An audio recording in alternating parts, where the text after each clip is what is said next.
L'invité de la matinale, un gouvernement sitôt nommé, sitôt démissionnaire, un président qui donne au Premier ministre sortant jusqu'à jeudi pour proposer une autre équipe et des oppositions qui demandent au choix la dissolution, la démission du président ou sa destitution. Que peuvent encore les institutions de la Ve République pour nous sortir de l'impasse politique? Je pose la question au constitutionnaliste le plus demandé du moment. Il est sur Radio Classique ce matin.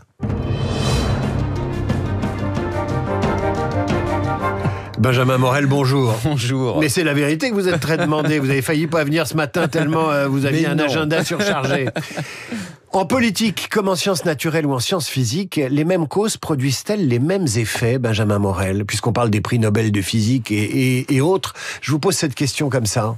Oui, en grande partie. C'est-à-dire que, au fond, quelle est la difficulté de Sébastien Lecornu depuis qu'il a été nommé à Matignon? C'est qu'il a une différence fondamentale avec ses prédécesseurs, c'est que ses prédécesseurs pouvaient compter sur un RN qui n'avait pas nécessairement envie d'une dissolution tout de suite, et surtout d'un PS qui en avait peur comme de son ombre. Aujourd'hui, quand vous regardez les enquêtes d'opinion, le RN pense qu'il peut avoir une majorité relative voire absolue. Quant au PS, il considère que potentiellement une dissolution pourrait lui permettre de marginaliser la FI, d'avoir plus de députés et d'écraser le centre. Et donc, à partir de là, il considère également qu'il y a une forme d'intérêt.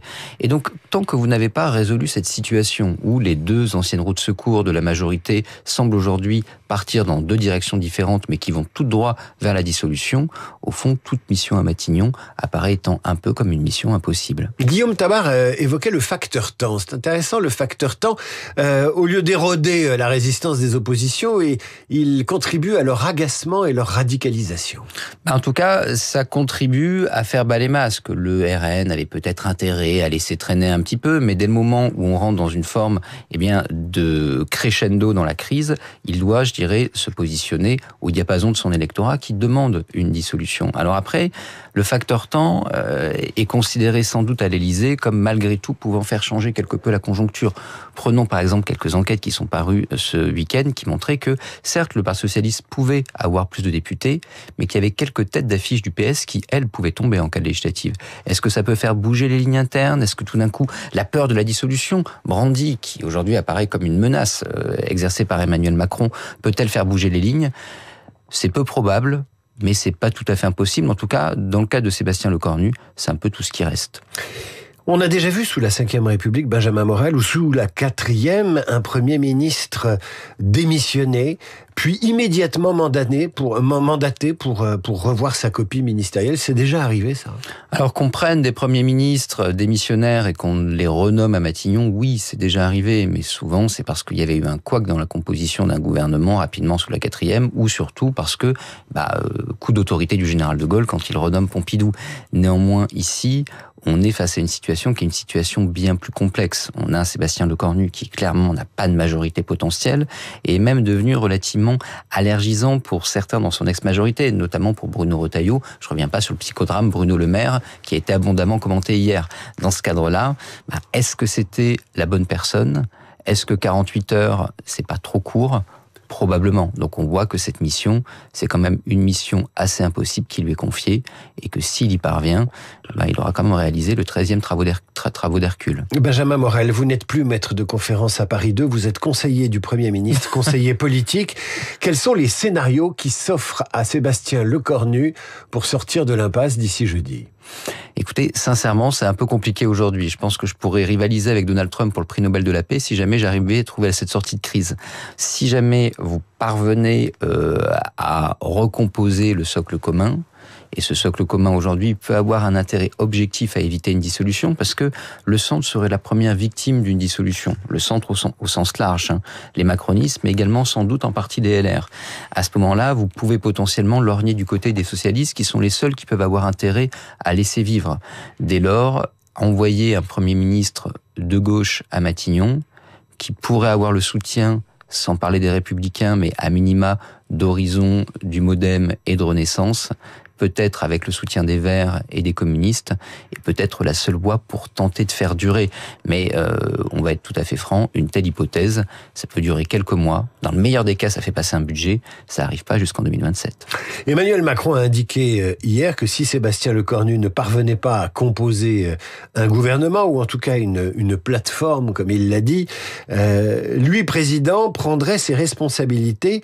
À quoi ça ressemble dans une situation pareille, les responsabilités du président de la République? Ça veut tout dire et rien dire, et sans doute est-ce que ça a été pensé comme ça, d'autant que pour le coup, c'est des conseillers de l'Élysée ou des proches du président qui font passer le message. Donc souvenez-vous, on a déjà fait des spéciales sur Emmanuel Macron, va ce soir annoncer un référendum. Il est très très doué dans une forme de teasing et finalement dans une forme de recul. Donc est-ce que ça veut dire une dissolution ? Potentiellement, en tout cas, ça en a l'air, ça en a le son de cloche, et c'est volontaire. Il s'agit de faire pression, encore une fois, sur le socle commun, sur les socialistes, pour dire, écoutez, soit vous vous mettez d'accord, soit je dissous. Mais derrière, c'est négliger le fait que le dernier qui a intérêt à une dissolution aujourd'hui, c'est Emmanuel Macron. Car la dissolution, elle se termine de deux façons aujourd'hui, quand on prend les enquêtes. Soit vous avez toujours pas de majorité, mais plus de RN, un peu moins de la FI, un effondrement du centre, donc il tire contre son propre camp, qu'il voit quasiment disparaître, et il se retrouve dans une situation de, à défaut de majorité, avoir tous les yeux qui se tournent vers lui pour dire, si le problème n'est pas à Matignon, si il n'est pas au Palais Bourbon, il est nécessairement à l'Élysée, et donc faisons pression pour une démission. Donc c'est très très risqué pour lui, et c'est de loin le scénario le plus probable. L'autre scénario possible, c'est que vous ayez une majorité, mais cette majorité aujourd'hui, elle ne peut être que Rassemblement National.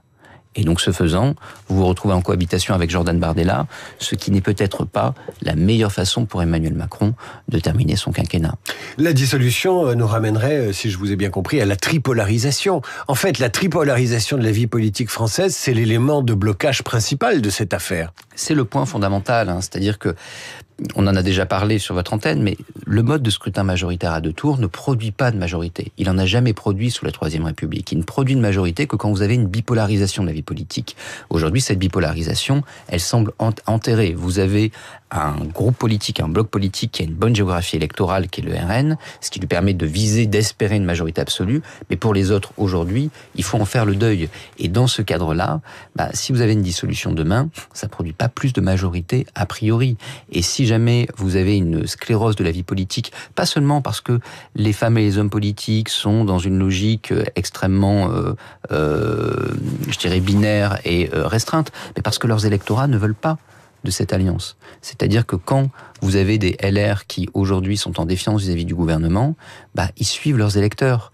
Quand vous avez des socialistes qui ne peuvent pas tendre la main au centre, ils suivent également leurs électeurs. Leurs électeurs qui demandent le compromis veulent bien le compromis, sauf avec les autres forces politiques, les autres blocs politiques. Et donc, au fond, cette tripolarisation instaure ensuite cette sclérose au sein de l'Assemblée nationale. Ça, une dissolution ne le réglera pas. Et donc, à partir de là, c'est l'élément fondamentalement bloquant. Ce qui permet de surpasser la crise en 1958. C'est pas d'abord la Constitution de 1958. Il faut pas aujourd'hui lui prêter, je dirais, toutes les tares qui feraient qu'elle serait l'origine de la crise politique, mais elle n'est pas non plus une solution à la crise politique. La preuve en est, elle ne produit pas nécessairement la stabilité. Ce qui produit la stabilité en 58, c'est pas les institutions, c'est De Gaulle. En fait, la stabilité, elle est acquise à partir des élections de 1958. Les nouvelles législatives qui vont faire qu'à ce moment-là, les poujadistes, qui étaient la force montante et hors système d'alliance, disparaissent. De l'autre côté, vous avez un parti communiste qui s'effondre en siège. Et donc, vous gouvernez sur un espace politique bien plus grand, avec des gaullistes qui deviennent moteurs des alliances, alors qu'avant, ils en étaient exclus. C'est ça qui produit la stabilité. Et donc, on sort d'une tripolarisation sous la 4e pour arriver à une bipolarisation d'abord dominée par les gaullistes. Et beaucoup plus que les institutions, c'est cette reconfiguration du paysage politique qui a permis la stabilité et qui aujourd'hui l'empêche. Benjamin Morel, vous évoquez 1958, cette crise qui a fait passer la 4e République à la 5e. Le général de Gaulle avait, si je me souviens bien, recouru par la suite à l'article 16. Certains disent, j'ai pu le lire sur Internet hier, dans le cas d'une crise de cette ampleur, le président pourrait utiliser l'article 16 et il y a toujours ce fantasme du pouvoir autoritaire qui rejaillit chez certains éditorialistes. Qu'en pensez-vous ? Alors, l'article 16, il n'a pas été fait pour ça. L'article 16, il a été fait quand vous avez la Wehrmacht qui défile joyeusement sur les Champs-Élysées. Il a été pensé par le général de Gaulle et par Michel Debré pour trouver une forme de palliatif à ce qui s'est passé en 1940, c'est-à-dire un effondrement de l'État face au coup de boutoir extérieur. Si on commence à utiliser l'article 16 pour faire passer des budgets, je rappelle que l'Espagne a vécu 2 ans sans budget. Ça veut dire qu'à ce moment-là, on abolit potentiellement ce qui fait le fondement du régime parlementaire. Depuis la Restauration, eh bien, le fondement du régime parlementaire, c'est le contrôle budgétaire et la possibilité pour le Parlement de voter un budget. Donc on rentre dans quelque chose de très dangereux.